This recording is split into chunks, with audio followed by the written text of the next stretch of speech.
What's up everyone? My name is Christine. In today's video, I am going to talk about my experiences of using a menstrual cup. For those of you who do not know, a menstrual cup is an alternative way to collect your period blood, I guess is the appropriate way to phrase it.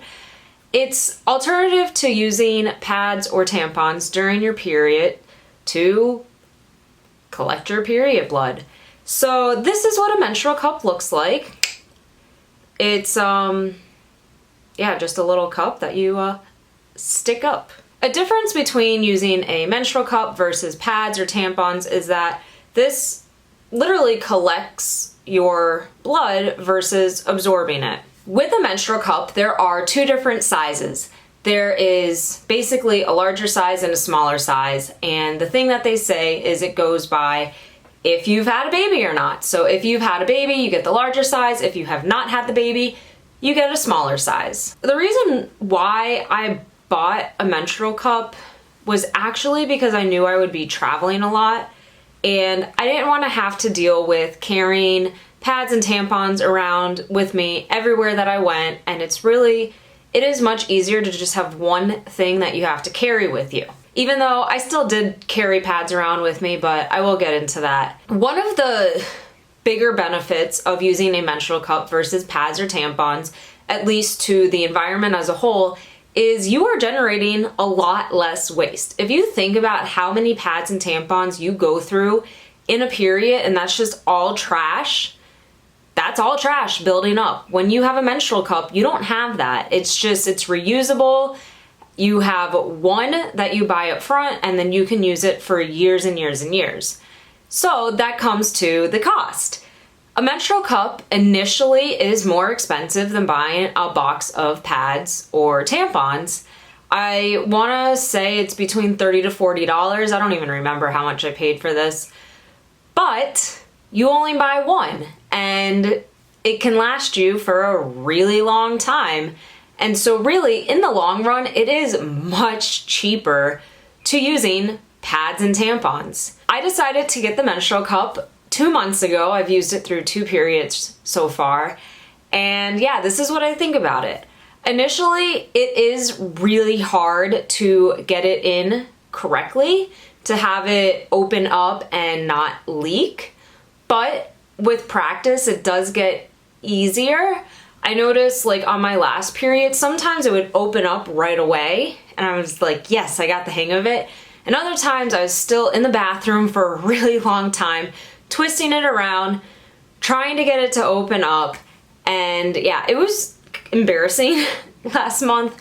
I thought my period was coming. So this is another like cool thing about using a menstrual cup is you can put it in before you actually get your period. So if in the morning you think like, wow, my period might start today, you can just put your menstrual cup in. You can't do that with a tampon. You can't just insert a tampon just in case your period comes that day. So I was in Switzerland with my male friend, and I thought my period was coming, and I didn't want to be stuck somewhere where I get my period and then there's no bathroom for me to go by and I'm bleeding and whatever. So I went to put it in, and I really struggled to get it in correctly. I think I got a little aggressive too, because then I was bleeding and I was like, oh wow, my period really did start. And I could not get it to open properly. And I kid you not, I think I was in the bathroom for probably at least 10 minutes. And it was embarrassing. I didn't tell my friend why I was in the bathroom so long. I can only imagine what he was thinking waiting for me, and I'm sorry. So that can be an annoying factor, is sometimes it's really frustrating to get the cup to actually open. Now there are different ways that you can fold it. Some people find some ways easier than others for opening. You can fold it in half like this, and then it opens. Or you can kind of push it down like this, and then it opens. There's different ways. You can definitely look on the internet to find out the different ways. But other than the fact that there is a learning curve of getting the cup to open properly so that you're not leaking, Overall, so far, I legitimately do prefer using the cup to using pads or tampons. I think it's more comfortable. And no, I don't feel it when it's in me. If you put it in properly, you really should not be feeling it at all. And yeah, it's nice that you don't have to carry around like tampons with you everywhere you go and run into the risk of running out of tampons and then you're stuck in a bind. If you have your cup on you, you have your cup on you. One of the neat things too about using the cup is that there are lines on the cup, so you can get a better idea of how much blood you are actually losing during your period, which is something I really want to do on my next period to kind of accurately measure it.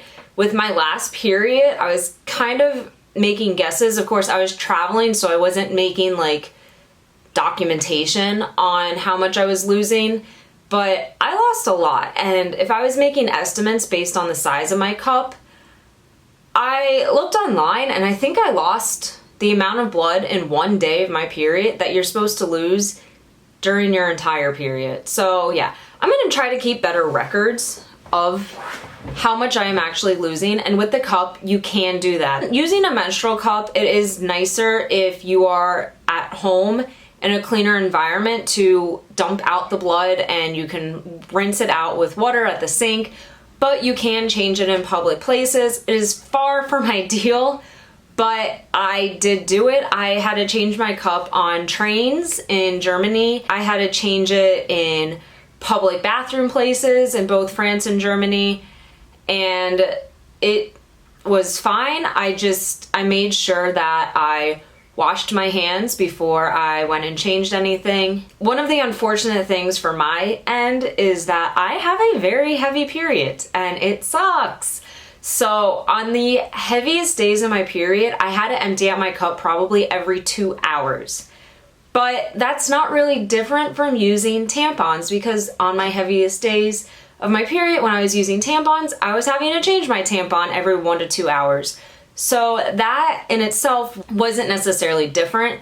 They do say that the cup holds more than a tampon does, but I bleed a lot.